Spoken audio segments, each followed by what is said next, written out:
Assalamualaikum warahmatullahi wabarakatuh. Perkenalkan, nama saya Laila dengan NIM 2211222.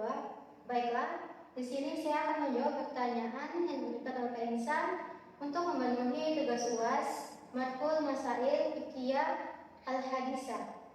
Nah, pertama itu soalnya A. Berikan analisis Anda terkait bayi tabung. Nah, bayi tabung dalam agama Islam, reproduksi dan keluarga memiliki nilai yang sangat penting. Reproduksi yang sangat penting anak adalah karunia dan anugerah dari Allah Subhanahu wa taala, dan memiliki anak merupakan bagian dari fitrah manusia untuk memperluas keluarga dan memperkuat ikatan keluarga. Namun, Islam juga mengakui bahwa setiap pasangan mungkin mengalami kesulitan dalam mendapatkan keturunan karena berbagai alasan seperti masalah kesehatan atau faktor lainnya.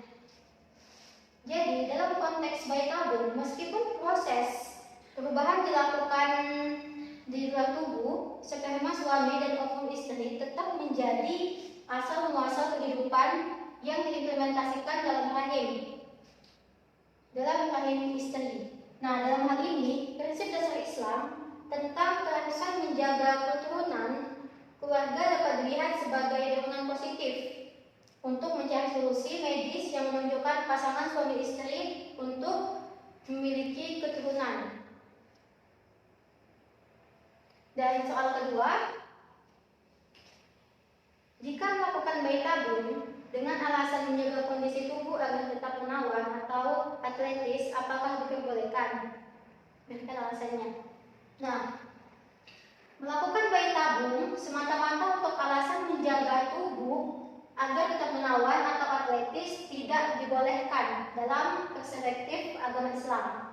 Alasan utama dibalik proses bayi tabung dalam agama Islam adalah untuk menjaga kelangsungan keturunan, bahkan untuk tujuan estetika atau keindahan fisik semata. Oleh karena itu, jika proses bayi tabung dilakukan semata-mata hanya untuk menjaga kondisi tubuh agar tetap menawan atau atletis, hal ini dapat menimbulkan pertanyaan tentang kesesuaian dengan prinsip agama Islam. Dan soal ketiga, bagaimana pandangan hukum Islam dalam hal membesarkan janin, semen suami dan ovum istri pada rahim wanita lain? Dalam pandangan hukum Islam, membesarkan janin, semen suami dan ovum istri pada rahim wanita lain yang dikenal sebagai proses surogasi adalah topik yang kompleks dan kontroversial. Ini memiliki beberapa pendapat ulama. Pertama, mayoritas ulama dan mazhab dalam Islam menolak praktek surogasi karena dianggap melanggar prinsip dalam Islam. Dan kedua, beberapa ulama membolehkan surogasi tapi dalam kondisi tertentu. Itu diperbolehkan kalau dalam kondisi yang memang hal itu harus melakukan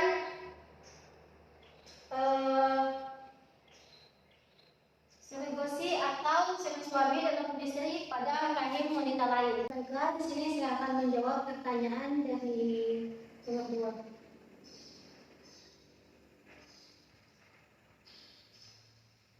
Berikan analisis Anda terkait dengan fenomena pernikahan berbeda agama.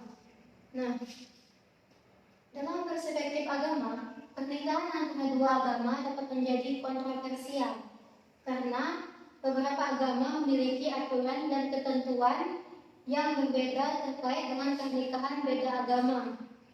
Jadi, beberapa mungkin memperbolehkan pernikahan antara agama dengan syarat-syarat tertentu, sementara yang lainnya melarangnya. Semua itu tergantung dengan aturan di dalam agama-agama tersebut. Nah, Bagian B, apakah dianggap sah pernikahannya? Jika sah, sebutkan alasannya. Jika tidak sah, sebutkan alasannya dengan dasar hukum yang relevan.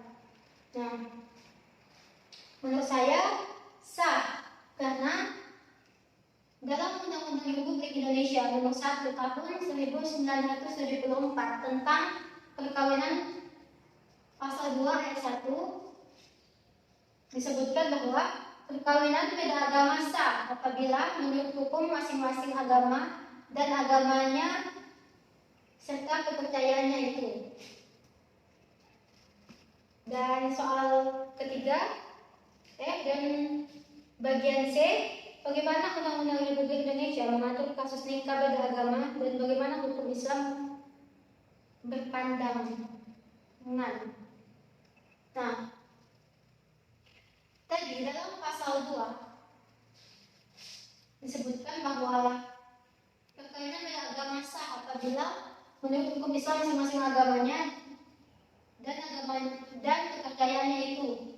Hal ini menunjukkan bahwa pernikahan beda agama diakui secara hukum di Indonesia jika dilakukan sesuai dengan ajaran agamanya masing-masing. Nah, dalam mayoritas ulama Islam berpandangan bahwa pernikahan antara seorang muslim dengan non-muslim diperbolehkan dengan syarat memiliki pasangan non-muslim tersebut adalah ahlul kitab atau memiliki orang yang memiliki kitab suci seperti Kristen dan Yahudi. Beberapa ulama juga memiliki pandangan yang lebih ketat terkait dengan pernikahan beda agama dan memandangnya sebagian tidak dianjurkan atau bahkan tidak memperbolehkan pernikahan beda agama dalam Islam. Baiklah, saya akan menjawab pertanyaan nomor 3 bagian A, yaitu setujukah Anda dengan poligami? Jika setuju, berikan alasannya, dan jika tidak setuju, berikan alasannya dengan argumentasi yang logis dan akademis dengan dilandasi sumber yang relevan.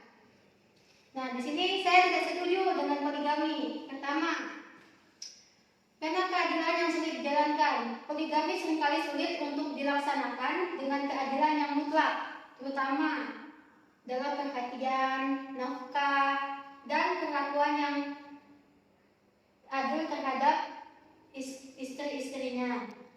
Kedua, dalam konteks zaman modern di mana kesetaraan gender dan hak-hak perempuan semakin diperjuangkan. Nah, poligami ini dianggap sebagai praktik yang tidak sesuai dengan nilai-nilai kesetaraan dan perlindungan terhadap hak-hak perempuan. Baiklah, nomor 3 bagian B. Bagaimana pandangan hukum negara undang-undang dalam hukum Islam terkait kasus poligami?